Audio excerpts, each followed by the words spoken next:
হাসির রাজা, জ্ঞানের রাজা, রসিক রাজা।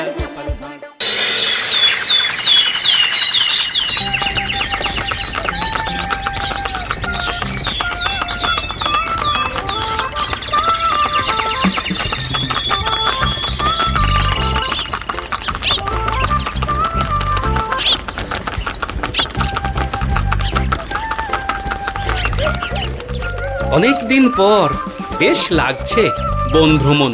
মাঝে মাঝে কাজের ফাঁকে এইসব জায়গায় এলে মন খুব ভালো লাগে।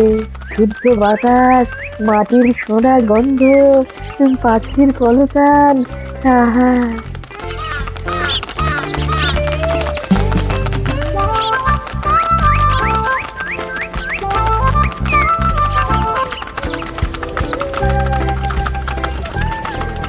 মহারাজের রথ থামছে। আমরা এইখানে বসে আজ রাজকার্য পরিচালনা করব। মন্ত্রী, তুমি ঝটপট এখানে বসার বন্দোবস্ত করে দাও। আমি এক্ষুনি ব্যবস্থা করে দিচ্ছি মহারাজ। এই এখানেই আমাদের বসার জন্য ছাউনি করে দাও। এক্ষুনি করে দিচ্ছি মন্ত্রী মশাই। এরা বসার জায়গাটা করে দিক, ততক্ষণ আমরা একটু হেঁটে আসি।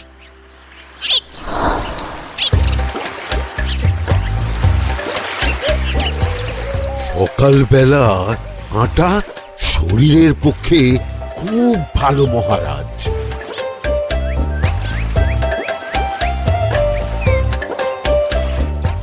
আগেকার দিনে রাজা মহারাজরা এই সব বনে মৃগয়া করতে আসতেন। মৃগয়া একদম ভালো নয় মন্ত্রী।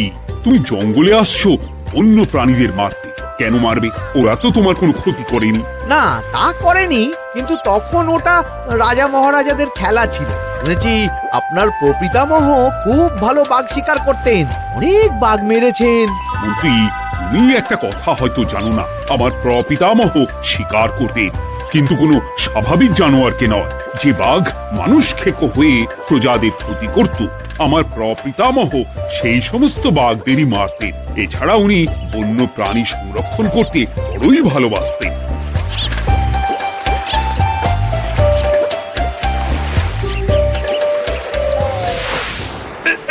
উফ, এটা আবার কি? এই এটা আবার কোথা থেকে উড়ে এলো? কোথাও তো ঝড় হাওয়া কিছুই নেই।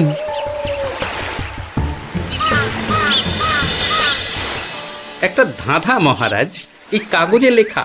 ধাঁধা? পড়ো দেখি। জোয়ার ভাটা প্রভুর খেলা, ভাটা হবে হলে বেলা। ভাটা হলেই দেখা যাবে লাল রঙের এক পাথর পাবে। নদীর ধারে গর্ত করে যত্নে সাজাই কলস ভরে। হেথায় হোথায় ছড়িয়ে যাহা, অন্ধকারে জলে তাহা।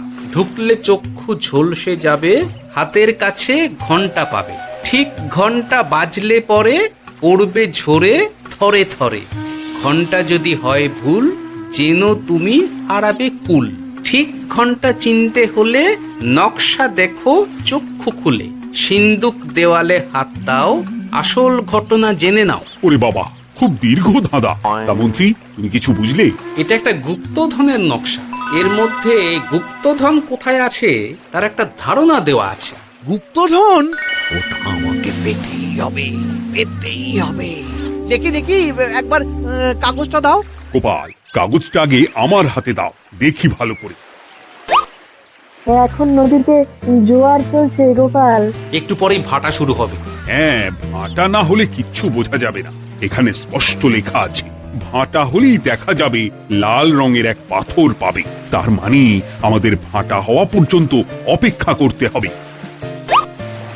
না, সময় নষ্ট না করে ধাঁধাটার সমাধান করতে শুরু করি। ভাটা হলে একটা লাল রঙের পাথর দেখা যাবে, এই পর্যন্ত পরিষ্কার আছে। বুঝতে হবে ওর পর থেকে। পড়ো গোপাল, চলো আমরা সবাই বুদ্ধি লাগাই। নদীর ধারে গর্ত করে যত্নে সাজাই কলস ভরে। এটার অর্থ, ধাঁধাটা মাথায় বসিয়ে নিয়েছি, এবার কে কি বলবে সেটা শুনতে হবে। চলো গোপাল, আমরা ধাঁধা যেমন যেমন বলেছি তেমন তেমন ভাবেই চলি। চলুন মহারাজ, এখন আমাদের দেখতে হবে লাল পাথর। কোথায় আছে লাল পাথর? চলো চলো সবাই, চোখ কান খুলে আমরা নদীর পাড় ধরে হাঁটি। আমি একটু তফাতে হাঁটি। গুপ্তধন আমাকে একা পেতে হবে। ভাটা হলেই দেখা যাবে লাল রঙের এক পাথর পাবে। আমাকে চোখ কান খোলা রাখতে হবে। লাল পাথর, নদীর চড়ায় লাল পাথর দেখতে হবে। লাল পাথর, লাল পাথর। ওটা কি? এই তো লাল পাথর, লাল পাথর। ওরা অনেকটা এগিয়ে গেছে, ওদের আমার দিকে নজর নেই। এই সুযোগ, এই সুযোগ, একা একা গুপ্তধন নিয়ে পালাবো।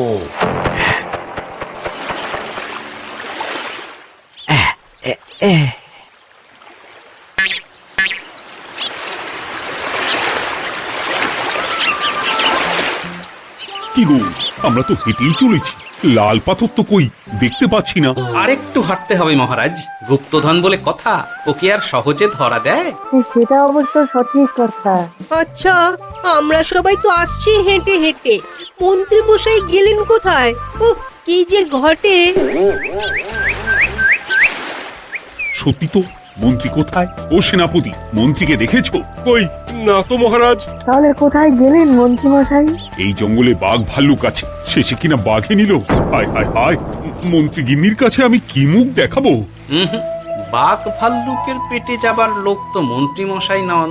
ও গোপাল, কি ভাবছো? কিছু তো একটা বলো। এখন আমাদের মন্ত্রী মশাইকেই খুঁজতে হবে। তবে মন্ত্রী মশাই বাঘ ভাল্লুকের পেটে যায়নি। তুমি নিশ্চিত হচ্ছ কি করে? অত পেঁচালো মানুষকে বাঘ ভাল্লুক গন্ধ শুকেই ছেড়ে দেবে, হজম করতে পারবে না। না না না, এখন রসিকতা করার সময় নয়, আমাদের মন্ত্রীকে খুঁজে বার করতেই হবে। কোথায় গেল মন্ত্রী? চলো চলো, গুপ্তধন মাথায় থাক, চলো মন্ত্রীকে খুঁজি। মন্ত্রী কোথায় গেল কে জানে। একবার পুরো ধাঁধাটা ঝালিয়ে নি। ভাটা হলেই দেখা যাবে লাল রঙের এক পাথর পাবে। ভাটা হয়েছে, লাল রঙের পাথরের মাথায় চাপ দিয়ে গুহার মুখও খুলেছি। এবার নদীর ধারে গর্ত করে যত্নে সাজাই কলস ভরে। এটাই তো ঠিক বুঝতে পারছি না।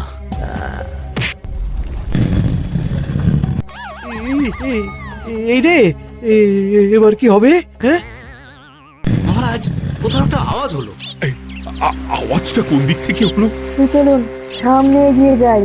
আমার মনে হয় আওয়াজটা সামনের দিক থেকে এলো। আমারও তাই মনে হলো।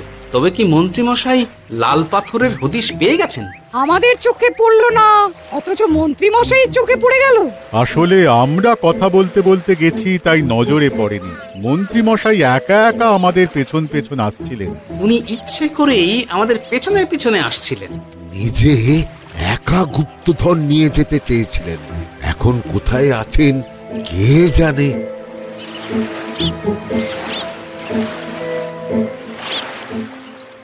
এই অন্ধকারে কিছু দেখতে পাচ্ছি না তো। দাঁতাতে কি ছিল? হ্যাঁ, কি ছিল? হেথায় হোথায় ছড়িয়ে যাহা, অন্ধকারে জলে তাহা, ঢুকলে চক্ষু ঝলসে যাবে। হাতের কাছে ঘন্টা পাবে। পেয়েছি পেয়েছি, ঘন্টা ঘন্টা ঘন্টাটা পেতে হবে। ঘন্টাটা ঘন্টাটা ঘন্টা। ভাটা হলেই দেখা যাবে লাল রঙের এক পাথর পাবে। নদীর ধারে গর্ত করে যত্নে সাজাই কলস ভরে, হেথায় হোথায় ছড়িয়ে যাহা, অন্ধকারে জলে তাহা, ঢুকলে চক্ষু ঝলসে যাবে। হাতের কাছে ঘন্টা পাবে। ঠিক ঘন্টা বাজলে পরে পড়বে ঝরে থরে থরে। ঘন্টা যদি হয় ভুল, যেন তুমি হারাবে কুল। ঠিক ঘন্টা চিনতে হলে নকশা দেখো চক্ষু খুলে। সিন্দুক দেওয়ালে হাত দাও, আসল ঘটনা জেনে না। এবারে ভালো করে ঠান্ডা মাথায় ভাবতে হবে। ভাটা হলেই দেখা যাবে লাল রঙের এক পাথর পাবে। সেই লাল পাথরটাই তো খুঁজে পাওয়া যাচ্ছে না, অথচ মন্ত্রী মশাই খুঁজে পেলেন। আওয়াজটা কোথা থেকে আসছিল? এই কাছে পিঠে এই কোথা থেকে আওয়াজটা আসছিল।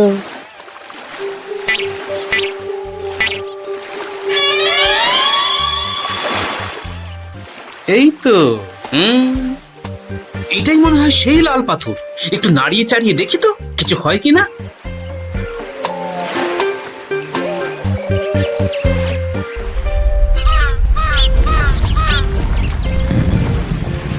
এই তো, কাজ হয়েছে। এই তো সুড়ঙ্গ। আপনারা নিচে নামুন। আপনারা কি দেখছেন সেটা বলবেন মহারাজ। সবাই যদি নেমে যাই, যদি কোনো কারণে সুড়ঙ্গের মুখ বন্ধ হয়ে যায়, তাহলে আর আমরা বাইরে বেরোতে পারবো না মহারাজ। গোপাল ঠিকই বলেছে, আমরা দুজন বাইরে থাকি। মহারাজ, আর একটা কথা, কোনো ঘন্টায় হাত দেবেন না, মনে আছে তো? ঘন্টা যদি হয় ভুল, যেন তুমি হারাবে কুল। ওরে বাবা, এই বয়সে আর কুল হারাতে চাই না। ঠিক আছে, তোমার কথাই অক্ষরে অক্ষরে পালন করব। দেখি এই সুরঙ্গে মন্ত্রী মশাইকে দেখতে পাই কিনা। চলুন মহারাজ, সুরঙ্গে নামি। সবাই সাবধানে নামো।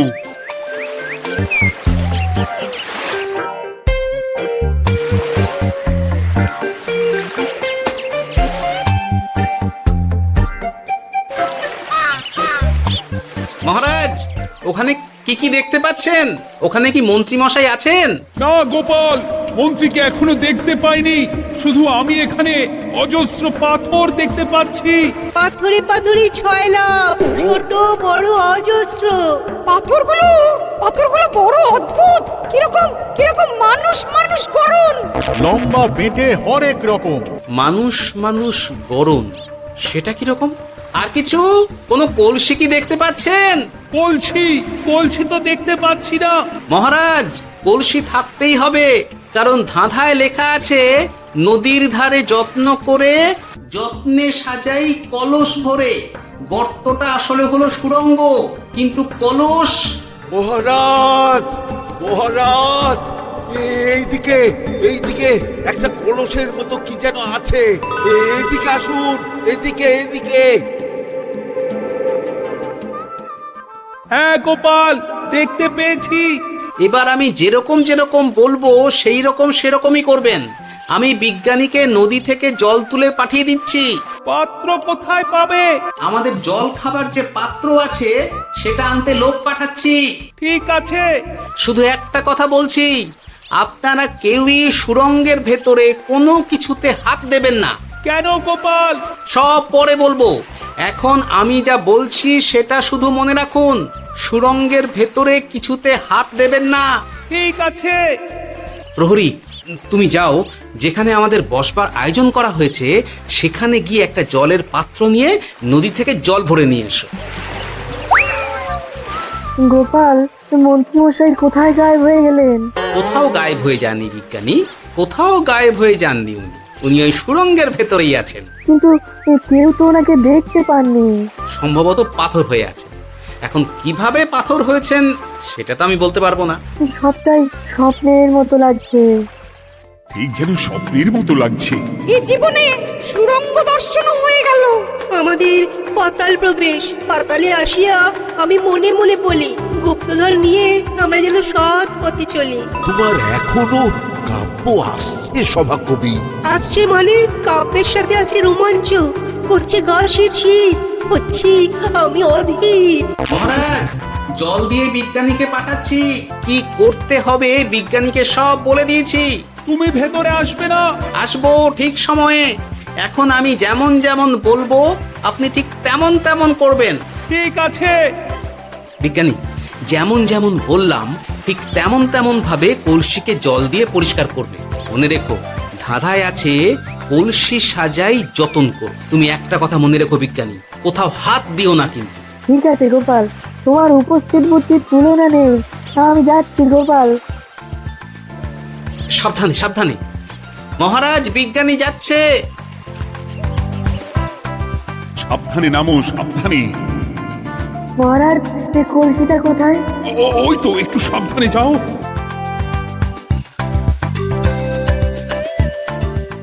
বিজ্ঞানী, কলসির দেখা পেয়েছো?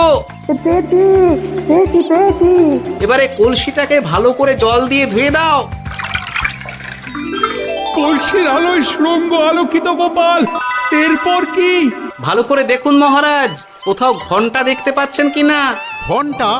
একটা তো নয়, সার সার ঘন্টা, অনেকগুলো ঘন্টা। সাবধান, ঘন্টায় হাত দেবেন না, শুধু দেখুন।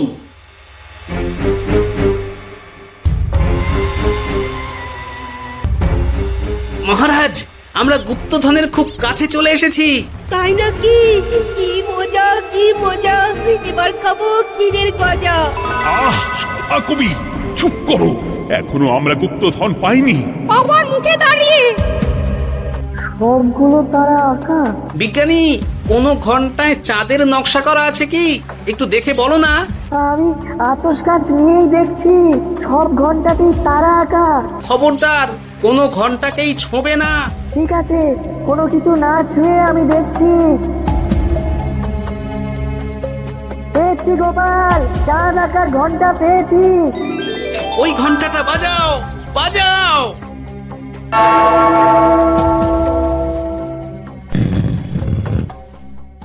গুপ্তধন পেয়েছেন মহারাজ? বাঁচাও বাঁচাও বাঁচাও।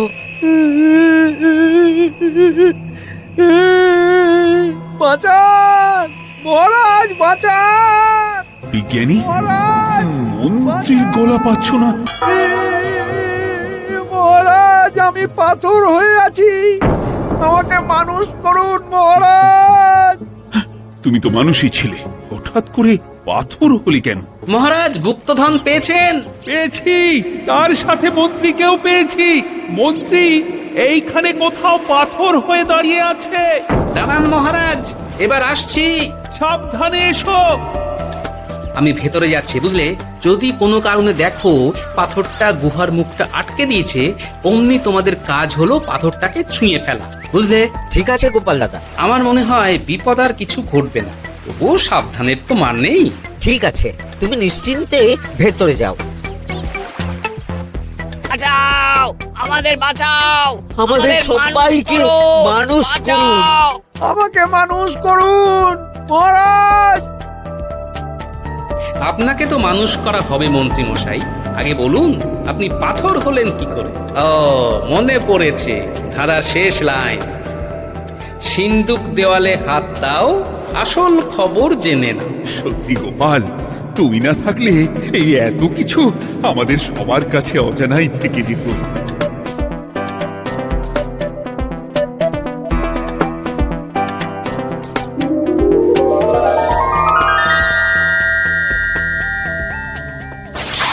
ধন্যবাদ আমাকে মুক্ত করার জন্য।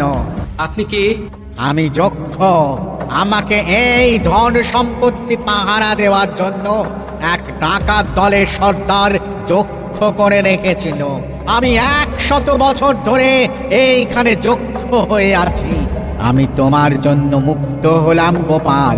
এই সম্পত্তি তোমার গোপাল। সম্পত্তি নিয়ে আমি কি করব?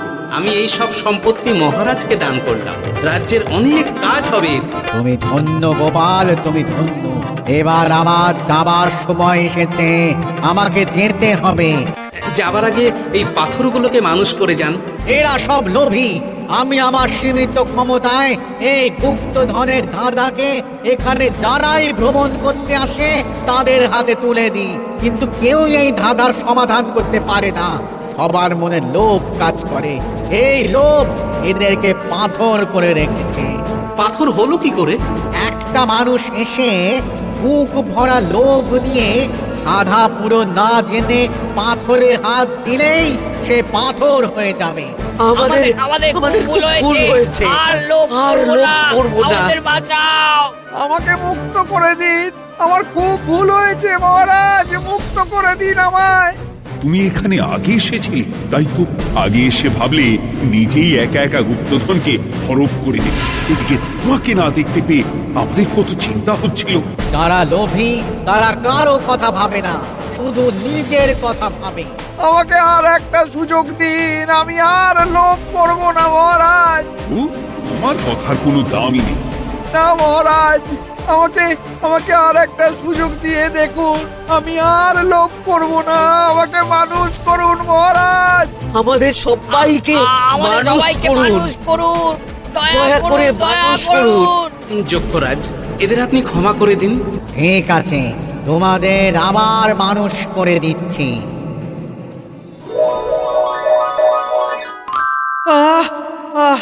বাঁচলাম বাঁচলাম। এই রকম বারবার বাঁচা যাবে না, কিন্তু এবার সাপ ব্যাং যাই হবে না কেন ওইভাবেই থাকতে হবে, এই আমি বলে দিলাম। এবার আমার মুক্তি।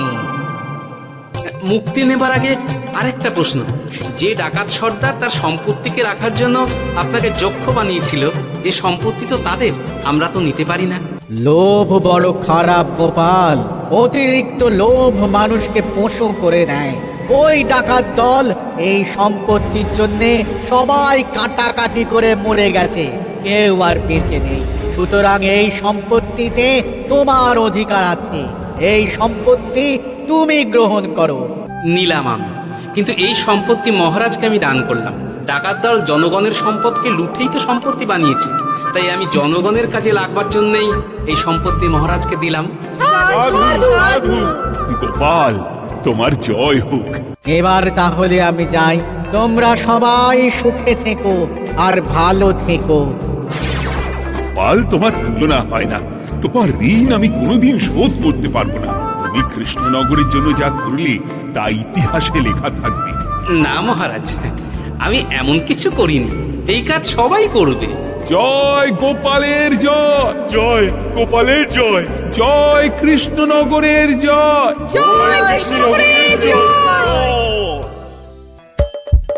হাসির রাজা জ্ঞানের রাজা রসিক রাজা